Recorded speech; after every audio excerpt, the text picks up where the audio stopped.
Мына булар Панфилов районунун Чорголу айылынын кыздары, Чорголу мектебин бүтүрүүчү кыздары 2 жылдан бери биз менен Шайра апаларга кошулуп, булар сеп даярдашат, сайма саят, токуйт, шырдак жүрмүшөт.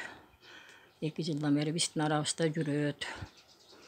Быйыл бүтүрүүчү мына момунтип жастыктын жээгин саймасын сайып бүтүрүштү. Азыр ошо белге койгон жастыкчаны сайып атышат. Кыздарыбыз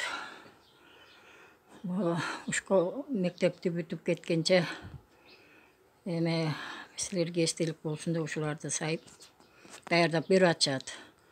Бул Кубанычбекова Нуриза кыз, бул Жолдошбаева Бактыгүл, бул Дамирова Нуриза, 3 азамат кыздар бардыгына катышат. Быйыл бүтүрүп ар бири өзүнчө окуу жайга кетишет. Ошону менен булар бизге кадимкидей колубузга кол, бутубузга бут болуп иштеп жүргөн кыздарга чоң ыраазычылыгыбызды айтабыз.